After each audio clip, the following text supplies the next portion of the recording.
Hello, this is Darrell Castle with today's Castle Report. This is Friday, the 4th day of October in the year of our Lord 2024. I will be talking about Democrats in general and Kamala Harris in particular, their complete indifference to the suffering of the people in the southeast of the United States, along with their priority of making America a one-party state similar to the pre-breakup Soviet Union. Times of crisis are the toughest test of leadership, and in that regard, our current non-leadership fails miserably. Yes, it seems that Vice President Harris is a lot more comfortable begging her Hollywood friends for money than she is providing aid and comfort to Americans who are suffering and have truly lost everything. Finally, after several days of photo ops and fundraising, she was apparently told by the Secretariat of Democrats who direct her and who run this country that she should go down to Georgia to show some sympathy to all those southern deplorable peckerwoods who have lost everything.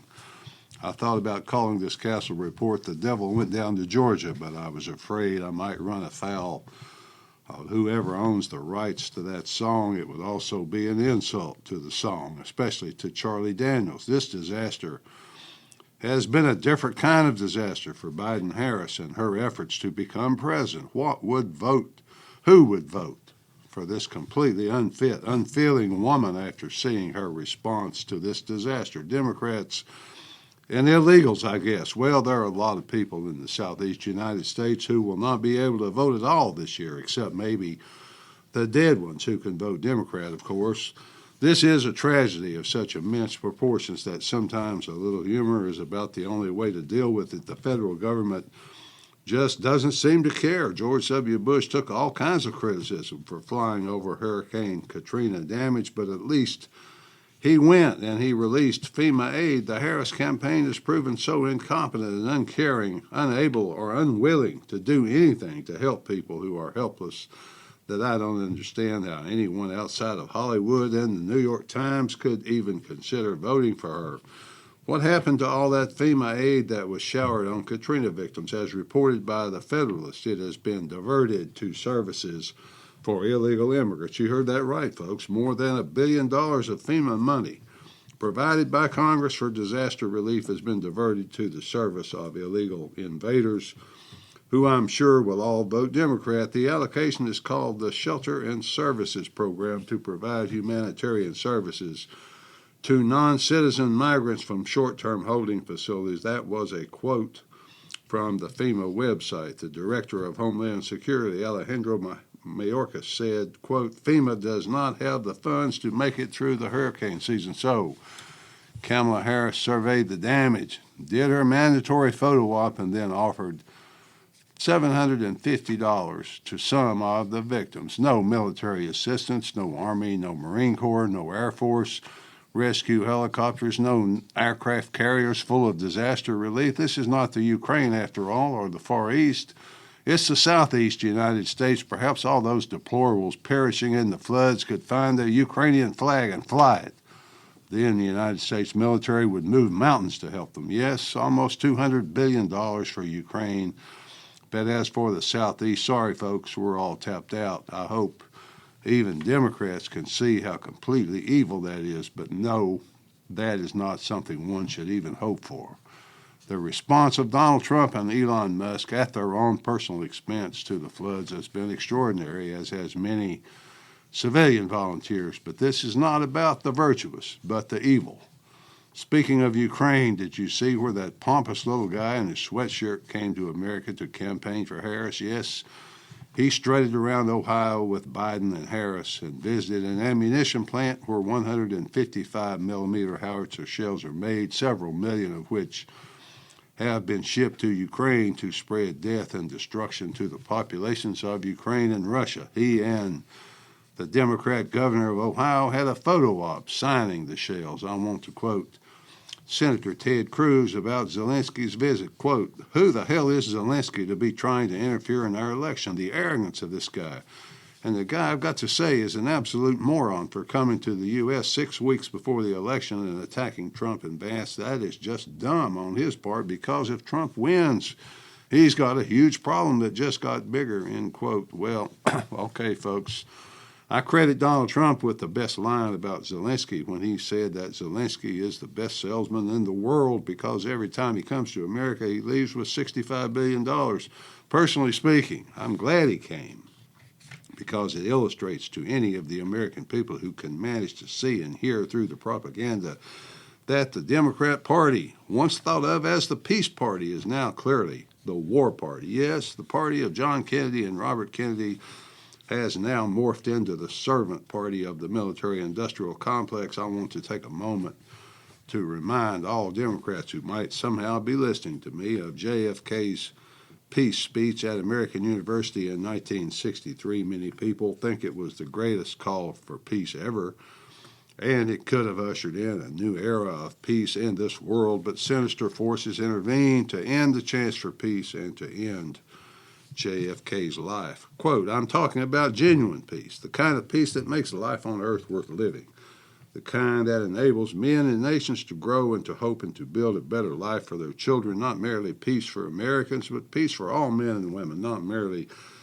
peace in our time, but peace for all time, end quote. War is a disaster, and perhaps the greatest disaster of all that is inflicted on humanity by its most evil people. Do we want people who actively work toward war and live to make it worse, or people who want peace and who work to achieve it, though they may from time to time fail? We should expect our leaders to lead, especially in times when disaster strikes America, and to exude confidence and courage, which the people can at least take some comfort in. When this flood was unfolding, Biden was at the beach in Delaware.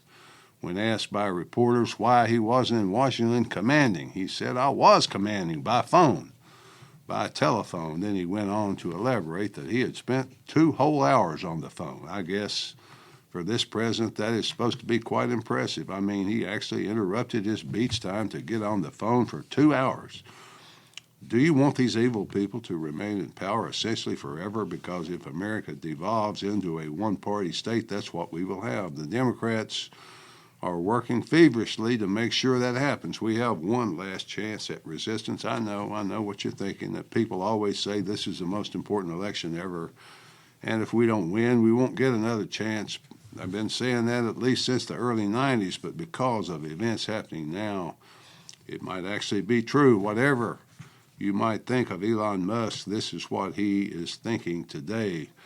And that is why he supports Trump. He hasn't spent his life as a conservative by any means, but he believes Trump's election is vital to the future of America. In a recent tweet, he elaborated on how close we are to one-party rule. Quote, very few Americans realize that if Trump is not elected, this will be the last election. Far from being a threat to democracy, he is the only way to save it. Let me explain. If even 1 in 20 illegals become citizens per year, something that Democrats are expediting as fast as humanly possible, that would be about 2 million new legal votes in 4 years. The voting margin in the swing states is often less than 20,000 votes. That means that if the Democrat Party succeeds, there will be no more swing states. Moreover, the Biden-Harris administration has been flying asylum seekers who are fast-tracked to citizenship directly into swing states like Pennsylvania, Ohio, Wisconsin, and Arizona. It is a surefire way to win every election. America then becomes a one-party state and democracy is over. The only elections will be the Democrat Party primaries. This already happened in California many years ago following the 1986 amnesty. The only thing holding California back from extreme socialism and suffocating government policies is that people can leave California and still remain in America. Once the whole country is controlled by one party, there will be no escape. Everywhere in America will be like the nightmare that is downtown San Francisco, end quote. You may notice these days that Democrats don't talk much about the issues that confront the nation. When asked about the illegal invasion, they deny that it is happening. When asked about the thousands of violent murderers and rapists deliberately released into our communities, they deny it, but they offer no counter to the reality of what is happening. I recently talked about a 12-year-old girl in Houston who was kidnapped, tortured, gang raped, strangled, and thrown in a river by illegals. I heard an interview with her mother the other day who wants some justice for her daughter, but her mother fell short of saying Kamala Harris tortured, raped, and murdered my daughter, as I would have said. Harris and Biden deliberately let those criminals into America so they could somehow retain power at any cost. They are therefore at least as liable as the criminals. They care nothing about but power. They appear to hate the American people, especially those who used to live in the Southeast.